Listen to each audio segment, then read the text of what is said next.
लड़ाई में मारा गया। नवाज रिंद की हलाकत एक हमसाया मुल्क में पुरअसरार हालात में हुई। अस्करियत पसंद नवाज अली रिंद का ताल्लुक आवारान से था और वो 2014 से BLF का सरकर्दा रुकन था। नवाज रिंद सिक्योरिटी फोर्सेस पर मुतादिद हमलों में मुलविस था। अलहदगी पसंद कमांडर गुलजार इमाम शिम्बे की गिरफ्तारी से अस्करियत पसंद ग्रुपों में फूट पड़ चुकी है। बलोच अलहदगी पसंद तंजीमों के इत्तेहाद BRAS को भी शदीद नुकसान पहुंचा है। शम्बे की गिरफ्तारी और इंटेलिजेंस इदारों की कामयाबियों से दहशतगर्द तंजीमें शदीद दबाव का शिकार है।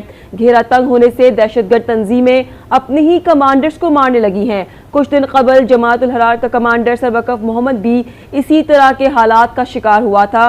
दहशतगर्दों की इस तरह हलाकत इशारा है कि मुल्क दुश्मनों को सर छुपाने का ठिकाना नहीं मिल रहा है। इस तरह के वाकयात से बलूचिस्तान में दहशतगर्दी में वाज़ेह कमी आएगी। पाकिस्तान का एक और दुश्मन जहन्नुम वासिल है। BLF कमांडर नवाज अली रिंद अंदरूनी लड़ाई में मारा गया। नवाज रिंद की हलाकत एक हमसाया मुल्क में पुरअसरार हालात में हुई और अस्करियत पसंद नवाज अली रिंद का ताल्लुक आवारान से था।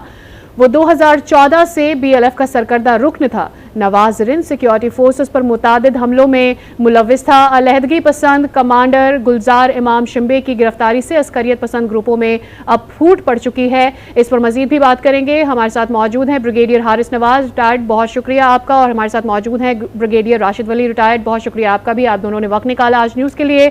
सबसे पहले तो ब्रिगेडियर हारिस नवाज, यकीनी तौर पर ये पाकिस्तान के लिए बहुत अच्छी खबर इस तौर से है कि अब हमें पता है कि जो इतने सालों की कोशिश थी हमारी फोर्सेस की कि तमाम ऐसे एरियाज़ को क्लियर कराया जाए और पाकिस्तान को दहशतगर्दी से पाक बनाया जाए, उसमें ये हमारे लिए एक और संगे मील है। ये बहुत ही बड़ी है और ये कामयाबी भी है और इससे बहुत डिफरेंट मैसेज भी जाता है। खासतौर पर ये रिंद को जो मारा गया है ये इनके अपने कमांडर्स में क्योंकि फूट पड़ चुकी है। वजह यह है कि सिक्योरिटी फोर्सेस का और टेररिज्म फोर्सेस का आपस में बहुत कोऑर्डिनेशन है और वो अब इनके नज़दीक पहुंच चुके हैं। इनके ठिकानों को पता है क्योंकि गुलजार शम्बे जब पकड़ा गया तो उससे बहुत इंफॉर्मेशन मिली है कि कौन कौन से कमांडर वापस में हैं, क्या करते हैं, कहाँ रहते हैं। सिक्योरिटी फोर्सेज हमारी इंटेलिजेंस से और काउंटर टेररिज्म फोर्स की स्ट्रेटजी मिल के इन्होंने ये कार्रवाई शुरू कर दी है, जिससे ये पता चल जाएगा कि इन्हें फूट पड़ गई है, इनके नजदीक घेरा तंग हो गया। अब ये खुद परेशान है, कमांडर्स आपको जो खुद मार रहे हैं और ये चाहते हैं इस तरीके से अब जो वापस हथियार डालें और जाके ये वापस मेन स्ट्रीम में आ जाए, पाकिस्तान में आके अपने फैमिली के साथ रहें, क्योंकि फौज ने इनके लिए बहुत ज़्यादा सहूलियत देना शुरू कर दी है। कॉलेज बना दिए इनके बच्चों के लिए, तालीमी इदारे बता दिए, खेल के मैदान बता दिए, जॉब अपॉर्चुनिटी बहुत कर दी गई हैं। और इसी वजह से मुझे नजर आ रहा है कि जी खासतौर जब इमाम गुलजार शम्बे ने सब बताया कि जी किस तरीके के हालात से मैंने गलतियाँ की हैं और आप बहुत हालात देख रहे हैं, फौज बहुत काम कर रही है इस एरिए में और हमारे लिए बेहतर है कि हम स्टार डालें और आपके फौज से मिल के पाकिस्तान की डेवलपमेंट के लिए काम करें। तो उससे ये बड़ा फर्क पड़ा। आई एम श्योर के इसकी मरने के बाद अब बहुत लोग भी, इससे पहले आपको याद हो एक और को भी मारा गया था यही अपने नेबरिंग एरिया में, जिसकी वजह से एक और मैसेज किया था। तो अब हालात बेहतर हो रहे हैं, इससे आइंदा और बेहतर होते जाएंगे।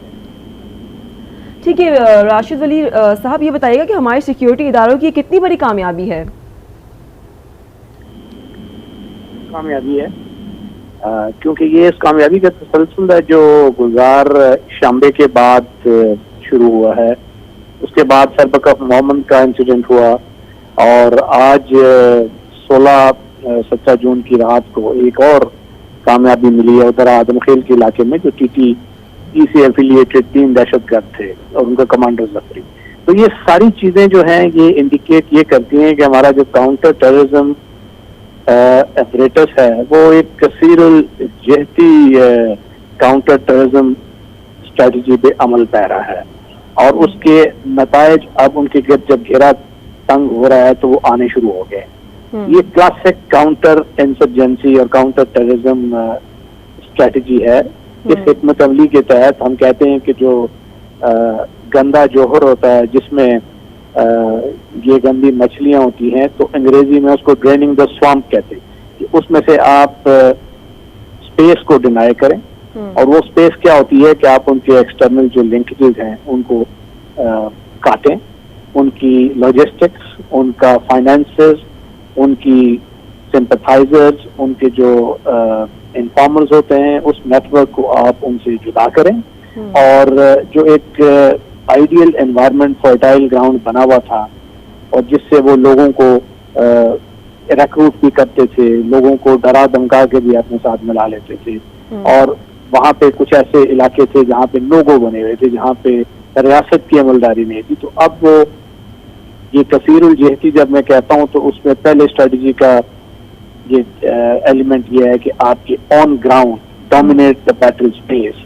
तो उसमें आपका एफसी है, आपकी फौज है, वो इंतहाई मुश्किल हालात में बड़ी दलेरी के साथ उन्होंने ग्राउंड को डोमिनेट किया हुआ है। अब वहां से जब इनका स्पेस कम होती है तो ये दूसरे मुल्कों में भी आते जाते हैं। तो ये जो इसकी डेथ हुई है ये आपको पता होगा कि हमसाया मुल्क में हुई है, और ये इनके जो नेटवर्क हैं अब ये ऑन द रन है। और जब अपनी ये दबाव उन पे यहाँ से पहुंचता है, जब स्टेट का ऑपरेटर उनके खिलाफ घेरा तंग करता है, तो ये बॉर्डर क्रॉस करके सेंचुरीज में जाते हैं। तो उन सेंचुरीज में जाके जब इनका इंटरनल नेटवर्क होता है उसमें पेनिट्रेशन करके थ्रू ह्यूमन रिसोर्स वो कि इंतहाई मुश्किल इंटेलिजेंस ऑपरेशन होता है। तो उसमें उनके दरमियान फूट डाल के दरमियानी इनके निफाक को एक्सप्लॉइट करके तो आपस में उनकी लड़ाई से जब इस किस्म की उनकी हलाकतें होती हैं तो ये उनके लिए निहायत डिमोरलाइजिंग अमर होता है, क्योंकि ये एक दूसरे को फिर वो डिस्ट्रस्ट की निगाह से देखना शुरू हो जाते हैं। तो जब वो ट्रस्ट डेफिसिट इन सब लोगों में आ जाता है तो वो फिर उस स्टेट के लिए मजीद पेनिट्रेट करना, मजीद स्पेस को एक्सपेंड करना वो आसान हो जाता है। तो ये उस सारी काउंटर टेररिज्म स्ट्रेटजी का तसलसल है, और ये एक taking the battle to the enemy वाली स्टेज है, जिसमें कि हम देख रहे हैं कि हमारी जो इंटेलिजेंस एजेंसी प्रीमियर है जिसका काम है क्रॉस द फ्रंटियर्स भी करना और अंदर भी, तो वो खासी एक्टिव है। और आर्मी के साथ, एफसी के साथ और इवन पुलिस के जो इदारे हैं, जो काउंटर टेररिज्म डिपार्टमेंट्स हैं, ये एक मरबूत अमल के जरिए ये ऑपरेशंस हो रहे हैं, और ये एक बड़ी कामयाबी है। और इसमें यकीनी तौर पर ये बड़ी कामयाबी है। ब्रिगेडियर राशिद वली साहब हमारे साथ ही मौजूद रहिएगा। हमें चूंकि ज्वाइन किया है ब्रिगेडियर वकार रिटायर्ड साहब ने, बहुत शुक्रिया आपने वक्त निकाला आज न्यूज़ के लिए। वकार साहब, यकीनी तौर पर पाकिस्तान के लिए, पाकिस्तान की तमाम फोर्सेस के लिए ये बहुत बड़ी कामयाबी है, लेकिन आप क्या समझते हैं कि अब चूंकि ये तमाम तर एरियाज जो है इनको क्लियर कराना, इन्हें दोबारा आबाद करना, ये भी एक मरहला है, तो इसके लिए क्या स्ट्रैटेजी होगी और किस तरह से अमूमी तौर पर इस तरह के ऑपरेशंस को सर अंजाम दिया जाता है? थैंक यू आज फॉर हैविंग मी। इसमें आई थिंक जो राशिद ने बातचीत की है इसको थोड़ा आगे लेके चलूंगा, then we come to the लक्ष्य जो winning hearts and mind strategy है। इसमें 5 बड़े फैक्टर्स एडिशनल मैं उसमें उनका जिक्र कर देता हूँ, which I think overlap with what Rashid Wali said. एक तो ये है कि पॉलिटिकल और जो मिलिट्री विल है वो क्या है। अभी जब से हमारे आर्मी चीफ आए हैं उन्होंने बस के लिए मैसेज दिया था आई थिंक वेस्टर्न बॉर्डर पे जी के वी नॉट टॉलरेट, हाँ अगर कोई हथियार डालता है then he can be mainstream। और अभी आपने देखा गुलजार इमाम शंबे का जब अरेस्ट हुआ और उसको फिर सामने लाएगा तो उसने आई थिंक एक अच्छा मैसेज गया कि अगर डिफरेंट जो एलिमेंट्स हैं चाहे बलूचिस्तान में है चाहे केपी में है या बॉर्डरिंग रीजन में, अगर वो हथियार डालते हैं तो दे कैन बी मेनस्ट्रीम। तो बाकी गुंजाइश कोई नहीं है उसमें जो इंटेलिजेंस एजेंसी है या मिलिट्री है, लॉ एनफोर्समेंट की, बाकी एफसी है, पुलिस का बड़ा उसमें रोल है और फ्रंटियर कस्टमरी है वहाँ पे।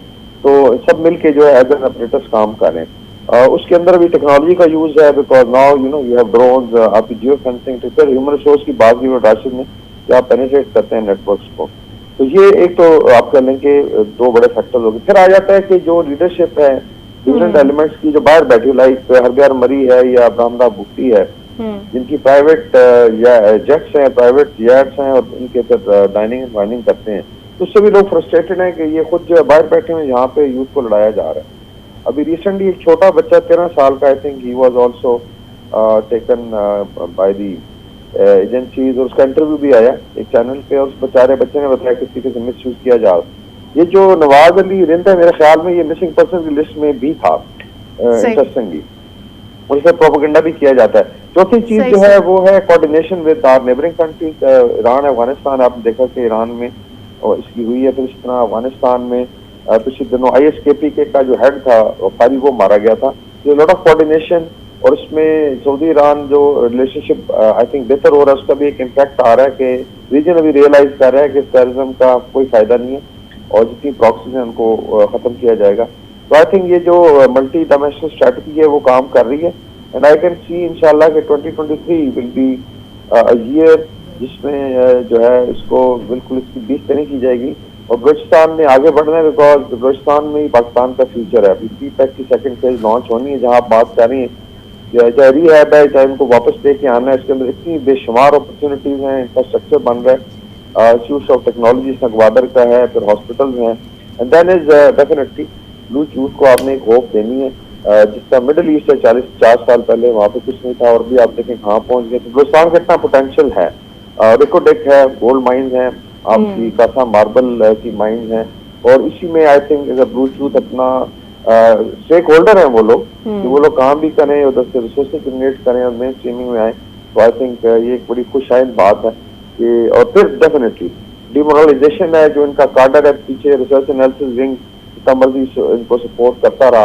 अभी आपस में किलिंग भी शुरू हो गई है, इट इंडिकेट्स कि अभी ये इनका आखिरी दम पे है इसका जो भी नेटवर्क है। ठीक है वकार साहब, हमारे साथ ही रहिएगा। राशिद साहब, मैं आपके पास आऊँगी, ये बताइएगा कि हमसाया ममालिक से हमारे बॉर्डर पॉलिसीज़ को आने वाले दिनों में कैसे देख रहे हैं इस कामयाबी के बाद? जी, हमसाया ममालिक के साथ हमारी जो बॉर्डर पॉलिसी है उसको रिवाइज करने की भी जरूरत है, और एक लिहाज से जो पुराने उनके साथ प्रोटोकॉल तय हुए हैं उन पे एम्फसाइज करने की जरूरत है।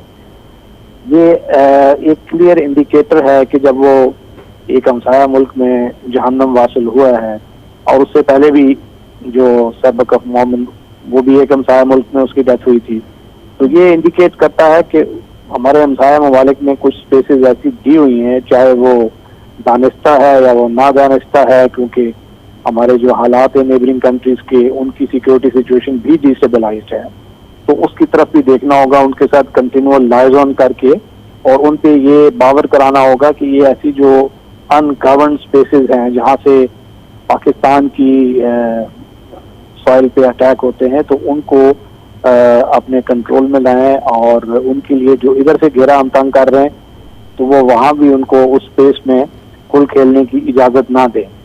तो मेरा ख्याल है कि ये discreetly intelligence channels, diplomatic channels पे बगैर इसको इंटरनेशनल लेवल पे हाइप क्रिएट करने की ये करने की ज़रूरत है। और बाकी जो हमारे बॉर्डर कंट्रोल्स हैं, वहाँ पे जो हमारा बॉर्डर फेंसिंग है, उसकी जो मॉनिटरिंग है टेक्नोलॉजी से और ह्यूमन रिसोर्सेज वाइज, जो बेस्ट हम कर सकते हैं उसको वो करना चाहिए। और बाकी जो हमारा सिविलियन एडमिनिस्ट्रेटिव इंफ्रास्ट्रक्चर है और पुलिसिंग है, उसका दायरा कार आगे तक बढ़ाने की ज़रूरत है। जो बलूचिस्तान में जो डी एरियाज हैं जो एक वक्त में ख़त्म हो गए थे और उसके बाद दोबारा उनको रिस्टोर कर दिया गया, तो उस पॉलिसी की तरफ भी नज़रसानी करने की ज़रूरत है। अगर स्टेट की सिविलियन रिट नहीं होगी तो फिर ये मिलिट्री तो लगातार डिप्लॉयमेंट एक बहुत कॉस्टली अंडरटेकिंग होती है, तो आर्मी और इंटेलिजेंस एजेंसियां तो अपना किरदार बखूबी अंजाम दे रही हैं, और जब ये सैनिटाइज कर देंगी इलाके को और इनकी कमर तोड़ देंगी, तो उसके लिए उसके साथ साथ सिविल पुलिसिंग और जो सिविल एडमिनिस्ट्रेशन है उसको भी स्ट्रेंथन करने की वहाँ ज़रूरत है, ताकि ये दोबारा रिसर्फेस ना हो। और साथ साथ वो उस इलाके की डेवलपमेंट है, लोगों को बेहतर अपॉर्चुनिटीज़ मिलनी चाहिए, ताकि उस तरफ उनका जो ये फर्टाइल ग्राउंड बना हुआ है, और रिक्रूटिंग के लिए उनको जो इजीली मवाद ह्यूमन रिसोर्स मिलता है वो डिनाई हो सके। राइट, यकीनी तौर पर अगर लाइवलीहुड होगा तो फिर इस तरह की जो कार्रवाइयाँ हैं, ऐसे लोग उन तरफ इस तरह की कार्रवाइयों में लोग अपने दिमाग को नहीं लगाएंगे। आपका पॉइंट हमने ले लिया। राज साहब हमारे साथ ही मौजूद रहिएगा। हमें ज्वाइन किया है ब्रिगेडियर अहमद सईद मिनाज साहब ने। बहुत शुक्रिया, आपने वक्त निकाला आज न्यूज़ के लिए। ब्रिगेडियर साहब, यकीनी तौर पर ये बहुत बड़ी कामयाबी तो है पाकिस्तान के लिए, हमारी फोर्सेस के लिए, हमारी सिविलियन हुकूमत के लिए भी, लेकिन क्या देख रहे हैं आने वाले दिनों में इन तमाम इलाकों की? एक तो रिहेबिलिटेशन, दूसरे यहाँ पर मौके पैदा करना, और यहाँ के जो इलाके हैं जिनको खाली कराया जा रहा है इन दहशतगर्दों से, वहाँ के आम आदमी को रिवाइव करना, उसकी ज़िंदगी को, ये बहुत बड़ा होगा। तो ऐसे में आप सिविलियन हुकूमत या पोलिटिकल तौर पर कितना अहम किरदार देख रहे हैं हमारी हुकूमत का इसमें? जी बिल्कुल, ब्रिगेडियर वली और ब्रिगेडियर वकार की बात को आगे लेके अगर मैं चलूँ तो उसमें आपके सवाल के ऊपर भी आते हैं कि इसमें बड़ी मुस्तनद किस्म की कामयाबी है और उसमें पॉलिटिकल लीडरशिप और अस्करी क़यादत की जो है एक मिशन है कि किस तरह से उन्हें बलूचिस्तान को आगे लेके चलना है और वहाँ पे उसको अमन का गहवारा बनाना है कि जिस तरह बाकी सूबे हैं उसी तरह से उसको आगे लेके चलना है। तो वो मेरे ख्याल में winning of hearts and minds की जो पॉलिसी है और जनरल एमनेस्टी देकर ऐसे तमाम नौजवानों को नीचे उतारने के लिए, जिस तरह के शंबे ने भी इसका एतराफ़ किया और उस अपने दूसरे जो उसके पैरोकार थे या उसके साथ जो फॉलोअर्स थे उनको भी एक वाज़ेह पैगाम दिया, तो उसके असरात आना शुरू हो चुके हैं। अभी आपका सवाल कि आगे से कैसे लेके इसको चलना है, तो जो winning of hearts and minds हैं, जो एक पॉलिसी का हिस्सा है सियासी और मिलिट्री क़यादत का, कि ऐसे इलाकों में जैसे कि अवरान से इसका ताल्लुक था रिन का, तो वहाँ पर इस तरह की अपॉर्चुनिटीज अवेलेबल नहीं है कि जहाँ पे आप अच्छी तालीम हासिल कर सकें या अपनी जो वहाँ की पैदावार है स्पेशली खजूरों के जिस तरह से है उनको किस तरह से आप आगे लेके चल सके। तो उनको जितने मौके आप देंगे उनके स्टेक बढ़ाएंगे स्पेशली इकोनॉमिक वाइज, कि जिससे उनकी फैमिली जो है वो किचन उनका चल सके। तो उसमें फौज ऑलरेडी काफी काम कर रही है। उस इलाके का अवरान और मशक़े का जो जरन इलाका है वहाँ पे भी सड़कें बन चुकी हैं, सीपेक वहाँ से गुजर रहा है, बिजली वहाँ पे आ चुकी है। 2 ईरान से आई है लेकिन वहाँ पे बिजली कभी लेकर आ चुकी। जो आर्मी जो काम कर रही है वहाँ पे जो लॉ एंड ऑर्डर के साथ, वहाँ पे आपके दूसरे जो डेवलपमेंट प्रोजेक्ट्स हैं उनको भी आगे लेके चल रहे हैं। अभी जहाँ तक इन चीजों का ताल्लुक है, पंजगुर में आपने देखा होगा साउथ के अंदर इस वक्त रमजान में पंजगुर की खजूरें ना सिर्फ पाकिस्तान में मशहूर थी बल्कि इंटरनेशनली उनके सप्लाई की गई है। ये वही खजूरें हैं जो पहले वहाँ पे ज़ाया हो जाया करती थी, वहाँ पे कोल्ड स्टोरेज बनाकर उनको मार्केट में एक्सेस देके, जिसमें कि अगेन मैं कहूँगा पॉलिटिकल और जो मिलिट्री क़यादत है उनकी कोशिश ऐसे हुई। तो जितनी आप स्टेक्स बढ़ाएंगे उतना बेहतर होगा। अभी जो शंबे ने वो अपने टीवी के ऊपर आके कहा अपने नौजवानों को कि वो नीचे आए और गवर्नमेंट के साथ मिल के बैठ के बात करें और वो अपने मसाइल को हल करें, बजाय के पहाड़ों पर लड़ें और हॉस्टाइल इंटेलिजेंस एजेंसीज के जो है उस नरगे से बाहर निकलने की जरूरत पर जब जोर दिया, तो उसकी वजह से अब ये सब चीजें होना शुरू हो गई हैं कि 2 वाज़ेह ग्रुप बन गए हैं जो लड़की पसंद इस तरह के शर पसंद नासिर थे। एक वो जो गवर्नमेंट के साथ खड़ा होना चाहते हैं जैसे कि शम्मे ने एडवाइस किया, और दूसरे ऐसे कि जो अपनी किसी लालच की वजह से, किसी मजबूरी की वजह से अभी भी हॉस्टाइल इंटेलिजेंस एजेंसीज का जो हिस्सा बने हुए हैं। तो ये स्टेक से बढ़ाएंगे तो खुद ब खुद उनसे छुटकारा पाएंगे। यही जो नौजवान है बलूचिस्तान के, अगर मैं आपको बताऊं कि बाकी सूबों के मुकाबले में ज्यादा तगड़े हैं, ज्यादा मोहब्बे वतन। मैं तो उनको गर्दानूंगा। जैसे भी आप पिछले पीएमए के जो पासिंग आउट परेड हुई आपसे 3 या 4 पहले, तो लगातार 3 पासिंग आउट परेड्स में एग्जैक्टली 2 तो मुझे याद हैं, तीसरे के मुझे थोड़ा शक है कि दोनों में जो बलूचिस्तान के जो लड़के थे वो थोड़ा ऑनर लेकर निकले। तो कहने का मकसद ये है कि अगर आप उनके अपॉर्चुनिटीज आपको दें और उनको आप मेन धारे में लेकर आए, उनको आप जॉब्स ऑफर करें, अच्छी तालीम ऑफर करें, तो इतना बड़ा जो यंगस्टर्स का जो आपके रिसोर्स है पाकिस्तान की तरक्की का जो जामिन है वो बलूचिस्तान से आपको मिल सकता है। तो ना सिर्फ आपको यूथ मेन धारे में आएंगे बल्कि वहां पर जो आपकी जब अमन होगा तो आपकी मईशत पनपना शुरू होगी, सीपेक चलना शुरू होगा। सीपेक में जो आपके स्पेशल इकोनॉमिक जोन जो बने हुए हैं सीपेक के साथ साथ, अगर वो मेट्रोलाइज होते हैं और नौजवानों को बलूचिस्तान के वहाँ पे नौकरियां मिलती हैं, तो मैं नहीं समझता कि कोई वजह बाकी रह जाती है कि हॉस्टाइल इंटेलिजेंस एजेंसीज अपने वहाँ पे पंजे जो है वो गाड़ सकें बलूचिस्तान के अंदर।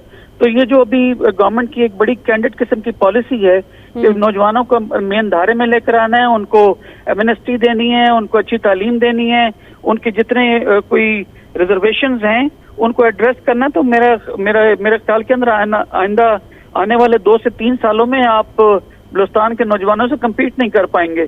तो सिर्फ मौका देने की देर है। इंशाल्लाह ताला पाकिस्तान के लिए बलूचिस्तान की एक इंतहाई कलीदी हैसियत है और यकीनी तौर पर ब्रिगेडियर साहब जब तक आप यूथ को रिवाइव करेंगे नहीं, उन्हें मौका फराहम करेंगे नहीं, आपको पता कैसे चलेगा। और फिर जब यूथ के अपने अंदर एक कंपटीशन होता है तो वो एक मोटिवेशन भी होती है आगे बढ़ने के लिए, अपने घर वालों के लिए, अपने इलाके के लिए कुछ करने की। और इसी तरह से पूरी दुनिया में जो इलाके हैं और शहर हैं वो कामयाब होते हैं, आगे बढ़ते हैं। जब कॉम्पिटिशन होता है, जब करने को कुछ होता है, जब आपकी सोच किसी पॉजिटिव तरीके की तरफ लगाने की या पॉजिटिव तर्ज की तरफ लगाने के लिए आपको एक प्लेटफॉर्म फराहम किया जाता है। ब्रिगेडियर वकार साहब, यकीनी तौर पर ये तो बहुत अच्छी सी बात है जो हम इस तरफ हम बात कर रहे हैं और हम सब चाहते हैं कि बलूचिस्तान में हम इस तरह की एक्टिविटीज़ देख सकें। लेकिन आपने कुछ देर पहले एक प्रोपेगेंडा का जिक्र किया, वो अवेयरनेस आवाम में किस तौर से लाई जाए कि वो इस प्रोपेगेंडा को ना माने या इसको समझ सके, इसकी हकीकत को पहचान सके। आई थिंक एक तो बहुत बड़ा किरदार है मीडिया का, एंड ऑनेस्टली इसमें एक वीकनेस है। अब मेन स्ट्रीम मीडिया देख लें, हम लोग हैं जो बात कर रहे हैं, कितनी दफ़ा बात होती है बलूचिस्तान पे in terms of let's say उसकी लोगों पे, उनके इश्यूज पे बहुत कम है। Generally it's a negative news जो आती है, तो एक तो वो है डेमोग्राफिकली लोगों को पता ही like it is like 43% of Pakistan जो एरिया है ऑलमोस्ट हाफ है, 1 करोड़ से ज्यादा की आबादी है। फिर उसके अंदर आप देखें जो मैसेज देने की जरूरत है, जो हमारे बलूचिस्तान ऑलमोस्ट लाइक आप कहने के पश्तून भी 43-44% है and they are doing very well. Agriculture में आप बाकी सिविल सर्विसेज में जॉब्स में देख लें and they travel a lot. Dubai आप चलें तो आपको बलूचिस्तान के जो पश्तून है वो मिलेंगे। जो बलोच हमारे भाई हैं उसके पीछे रह गए, तो सरदारी सिस्टम था, दूसरा ये है कि उसके अंदर कुछ स्टीरियोटाइपिंग की गई।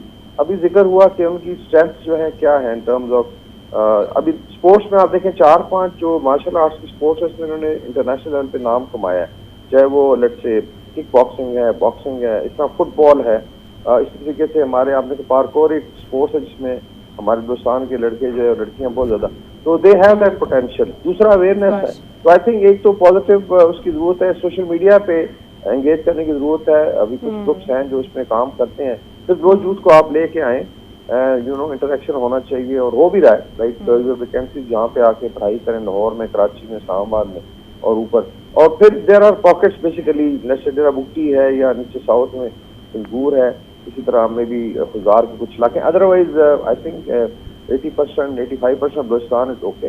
अभी डेवलपमेंट जो है, अभी अगर आप उसके रिसोर्सेज देखें, सिर्फ रिकोडेक का जो अभी जो ब्लॉक है $1 ट्रिलियन ब्लॉक और आई वुड से कि ह्यूमन रिसोर्स ज्यादा कीमती है, लेकिन दीज आर द रिसोर्सेज जो बलूचिस्तान के ही काम आनी है। पाकिस्तान का सा मार्बल है, आपके कोल माइंस हैं, शेल गैस अभी जो नीचे है, फ्लोटिंग ऑन शेल गैस। तो I think in terms of potential किसी भी गल्फ कंट्री से कम नहीं है बलूचिस्तान की, सिर्फ एक सूबे। द ओनली थिंग इज कि आप कैसे मेन स्ट्रीमिंग करते हैं, आप यूथ को कैसे एंगेज कर रहे हैं, लेके आते हैं और डिस्कस होना चाहिए। There are very genuine issues. कई इलाके जहाँ पे पानी नहीं है, वहाँ पे ट्रेन पे पानी पहुँचाया जाता है, बिजली नहीं है, स्कूल्स की लट से बुरी हालत है। और उसके अंदर फिर सिविल गवर्नमेंट का भी बहुत बड़ा रोल है। Military can do you know level के एक एनवायरनमेंट क्रिएट कर सकती है। फिर ओनरशिप लेनी है, जो वहाँ के एमपीज हैं। इसी तरह बलूचिस्तान का पैकेज दिया गया था, हुकूक आज़ाद बलूचिस्तान शुरू किया, हुकूक पे एक पूरा पैकेज पीपल्स पार्टी की गवर्नमेंट दिया था, दैट इज कंटिन्यूइंग। तो डेफिनेटली अगर आई थिंक इस तरीके से इसको प्रोजेक्ट भी किया जाता है, एंगेज किया जाता है, और मीडिया पे जो नेगेटिव कैंपेन है तो उसमें मीडिया का बहुत बड़ा रोल है। एंड आई थिंक जो मेन स्ट्रीम मीडिया हमारा इस्लामाबाद और कराची का, it should be regularly going there and covering these stories. Right, brigadier Waqar retired साहब, बहुत शुक्रिया आपने वक्त निकाला आज न्यूज़ के लिए। एंड राइटली सेड कि ओनरशिप लेनी होगी बलूचिस्तान की और ऐसे तमाम इलाकों की जहां पर अभी हमें अपनी यूथ को रिवाइव करना है और उन इलाकों को मेन स्ट्रीम में लेकर आना है, ताकि वहां से भी जो टैलेंट है उसको सामने लाया जा सके और उसे अपनी कौम के लिए इस्तेमाल किया जा सके। ब्रिगेडियर हारिस नवाज रिटायर्ड, आपका बहुत शुक्रिया।